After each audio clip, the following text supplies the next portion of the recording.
નમસ્તે. વીણેલા મોતી મણકા નંબર 32. આજથી ઘણા વર્ષ પહેલાંની વાત છે. અમારા ભાગ્યા એટલે અમારી જે જમીન વાવતી એને ભાગ્યા કહેવાય.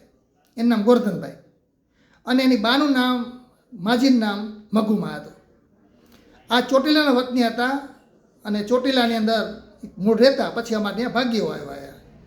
અમારા પ્લોટમાં રહેતા, આગળ અમે રહેતા અને પાછળ એક પ્લોટ ખાલી હતો, એમાં નાનકડું મકાન બાંધ્યું હતું. એ મકાનમાં પોતે રહેતા. સાંજ પડે એટલે બધા અમે અમારા છોકરાઓ બધા એ મગુમાની ઘરે, ગોરધનભાઈની ઘરે બેસવા જાય. ખુલ્લામાં 2-3 ખાટલા હોય અને બાકી બૈરા બધા નીચે બેઠા હોય અને મજા આવે. મગુમા દેશી માણસ, પણ એની ભાષા મજા આવે, એની ચોટલાની વાતો કરે, સાંભળતા હોય મજા આવે અને રમૂજ થાય. બહુ રમૂજી હતા એટલે બધાને મજા આવતી. અમે આખો દિવસ ત્યાં જ મોટા ભાગે બેઠા હોય, મોટા નવરા થાય. હવે આ મગુમાની છે ચોટીલાના, એ અંધશ્રદ્ધામાં વધારે માને. શું કરવા કે ભણેલ નહીં, ઓછું ભણેલા. હવે તો ભણવા માંડ્યા, પણ ઘણા વર્ષ પહેલાં ભણેલા ઓછું હતા એટલે એ બાજુ માતાજીમાં વધારે માને. હવે છોકરા હાજા માંદા થાય તો એ દાણા નાખે કે આને કંઈ માતાજીએ કંઈ કરી મૂક્યું, હવે કંઈક આપણે માનતા કરે. ગોરધનભાઈને બહારગામ જવું હોય, ચોટીલા જવું હોય તો પહેલાં દાણા નાખે. જો દાણા આવે નહીં તો ગોરધનભાઈ જવાને મનાય. લગ્ન પ્રસંગે જવું હોય તો નારિયેલ માને, નારિયેલ વધારે. જો નારિયેલ બગડે નીકળવું તો ગમે ત્યાં જવાની ગોરધનભાઈને મનાય. ઉનાળો હોય તો નારિયેલ તો બગડેલ નહીં કરવાના હોય તો જવાનું કેન્સલ. સારું નારિયેલ નીકળે તો એને જવાનું. વારંવાર દીવા માનવા, માનતાયું માનવી.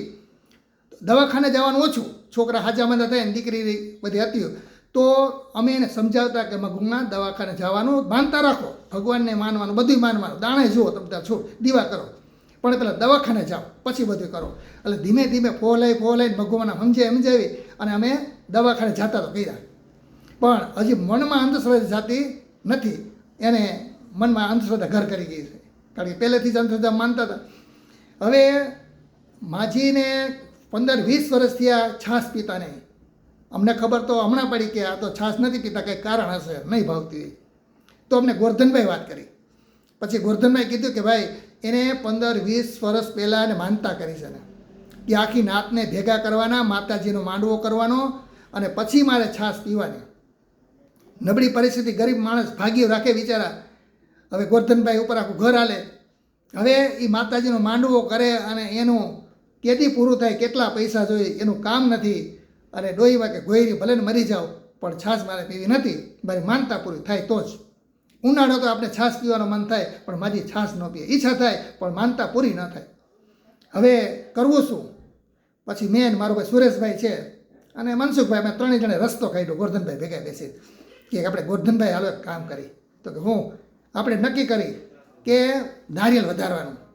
હમણાં 11 આવે છે, 11 નારિયેલ વધારવાનું. તો કે હાલો એમ નક્કી કરી. અને એમ કહેશું કે માતાજીની રજા લેવાની. માતાજીની રજા તમે લીધીશ, હાલો એ મારી જવાબદારી.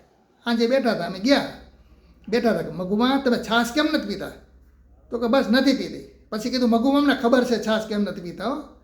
એ કે હા. પછી બધી વાત કરી તો મગુમા માતાજીને રજા લ્યો, માતાજી રજા આપે, આપણે દીકરા કહેવાય, સંતાનને રજા ન આપે આપણે. તો કે કેમ રજા લેવી? મેં કીધું આપણે 11ના દિવસે નારિયેલ વધારી. હાલો, જો એ રજા આપશે તો નારિયેલ સાચું નીકળશે અને એકદમ સરસ નીકળશે, પાણીવાળું નારિયેલ, બગડેલ નહીં નીકળે તો રજા આપી, બરાબર? તો આપણે છાશ પીવાની. કામ કરીને મગુમાને ઘરે તો ઉતરાયું. તો કે સાચી વાત, ચાલો આપણે એમ કરી. નારિયેલ લેવા અને બરાબર ઉનાળાનું એના નસીબ એવા છે અવરા, તો નારિયેલ બગડેલ નીકળ્યું.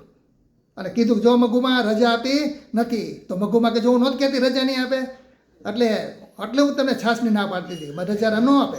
મેં કીધું એવું નથી, રજા બીજી વાર આપે, બીજી વાર આપણે રજા લેવું પૂનમના દિવસે. હમણાં 4 દિવસ પૂનમ આવે છે, પૂનમના દિવસે નારિયેલ વધારશે. રજા ન આપે તો આપણે ક્યાં છાશ પીવી છે? બરાબર પૂનમ આવી અને દુકાનવાળાને કીધું ભાઈ તું હરખું નારી ગોતી દે, સારું બગડે નીકળે એવું કે ભાઈ આમાં કેમ ખબર પડે ગઈ ઉનાળામાં અને છોતરાવાળા નારિયેલમાં. છતાં ઉખેડીને સારું નારિયેલ હતું રાખ્યું અને માતાજીનું નામ લઈ ચોટીલા બાજુ મોઢું રાખીને વધાર્યું.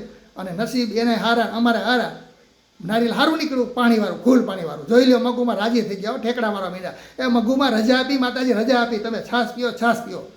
અને સીધા મગુમાને પગે લઈ ગયા કે પગે લાગી લે, ઉગમણી બાજુ જોઈ ચોટીલા બાજુ, અને છાશનો સીધો એને થાળી ભરી દીધી. ગ્લાસ તો હતા નથી એને ઘરમાં, તો થાળી ભરીને 2-3 થાળીને સાંજે મગુમાને છાશ પાઈ દીધી. અને મગુમાને આમ બધાય રાજી થઈ ગયા અને એની ટેકાઈ રહી ગઈ.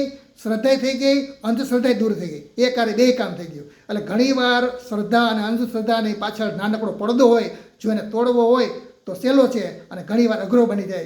એટલે મગ્ગુભાઈ રાજી થઈ ગયા અને બધા રાજી થઈ અને માતાજીને આશીર્વાદ લઈ અને મગ્ગુમાં છાશ પીતા કરતા. એટલે આ મગ્ગુમાનો પ્રસંગ મને ગમ્યો. જો તમને ગમ્યો હોય તો શેર કરજો, સબસ્ક્રાઈબ કરજો. આભાર.